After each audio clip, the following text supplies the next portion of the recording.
So, a couple of years ago, I quit my full time corporate job to take a risk and launch my own business, Ivy Lynn Studio, to do website and branding design for clients in the Charleston area.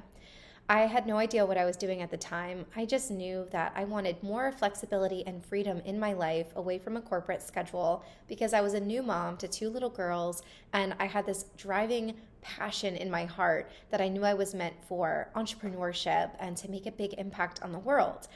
So I took what little I knew about starting a business and went for it.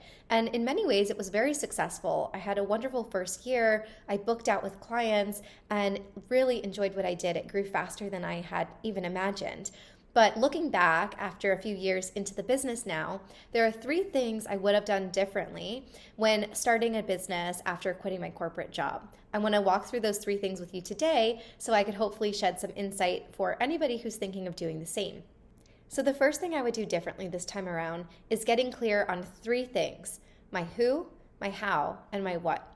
What I thought was the most important thing to get clear on when I first started my business was my why. And my why is a very big part of it. Your why is a very big part of why you're doing what you're doing. However, that's not the whole story, and it's actually not even the most important part of it. When I launched with my why being that I wanted to have freedom, flexibility to not only be a present mom, but to work when and how I wanted to serve clients in my own way, that was my why. And then I figured the rest would fall into place. But what's actually most important when you want to be successful in your industry is getting crystal clear on your who. Who is it you're trying to serve? Because it's not a good idea to try to serve everyone. You want to get really clear on one kind of person that you want to serve and focus all of your messaging, all of your marketing for them. So, who is it you want to serve? And then, how do you want to serve them? What is your service structure going to look like? Are you offering one-on-one services? Are you a coach or a consultant? Are you selling products or courses? So, getting clear on one type of service offering when you're first starting, one client, one service offering, that's going to catapult you further and faster into success than trying to serve too many people with too many things. And then also getting clear on your what. So what is it that you're going to do to deliver this offer to them? So starting to build in some simple structures on the back end will serve you as you're trying to grow your business early on. The next thing I would do differently is finding a community of entrepreneurs much earlier than I did. So at the time, I had just moved to Charleston. I was a mom of two little babies, and I was pretty much isolated in my home for most of the week. And I was building this business on the back end and really just piecing together what I was learning from online, which is a great way to learn. It's a lot of what I do in my own business today.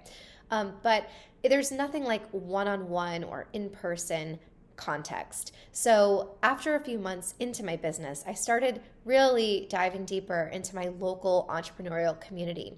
And that changed everything. Once I started putting my face out there, getting insight and wisdom from women and men who were already doing this business ownership, owning their own business and succeeding and seeing what was working for them and passing referrals back and forth to each other, that's when things really started taking off. So if you are planning on launching a business or you've launched a business recently, or really at any stage of business, make the time to connect with other entrepreneurs in person, local networking events, host your own networking event. It's just going to amplify your success because really we can't do much alone. We get stuck in our own heads and there's so much we can learn from each other. And the third thing I would do differently is change my mindset around what selling is. I was really nervous about the sales part of owning a business. I had this very stereotypical mindset towards what selling is, feeling a little bit icky. I was always nervous about putting my prices out there, thinking it was just going to put off people, like not sure who would pay me that amount. And over time, I really just started to change my mindset on selling. If you know what you're selling or what you're offering is valuable, and especially once you start working with clients and see that it's valuable and see that it's making an impact on their life, on their business, on their bottom line, you're going to start shifting your mindset from being a salesperson and trying to convince people to pay you something to actually looking at selling as more of serving. You're serving your clients. You're serving them by offering something of value, saving them time, saving them money, and catapulting them into success in whatever unique way you're able to do that.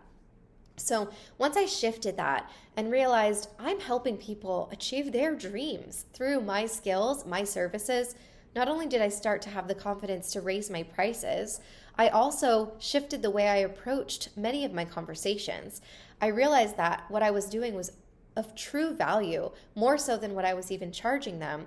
And once I started looking at it as serving people for if it was the right fit for them, of course, it became much easier to swallow this idea that everything we do in business, everything we do in life is sales. So find what you are gifted at and how you can help a certain kind of person achieve a certain thing, and message your marketing should all be centered around that. And then when you go into conversations with potential clients or customers, you have this mindset that I'm actually here to help you get closer to your dreams. If we're the right fit together, it won't feel like selling anymore. So those are the 3 things I would do differently if I was to quit my job and start all over today.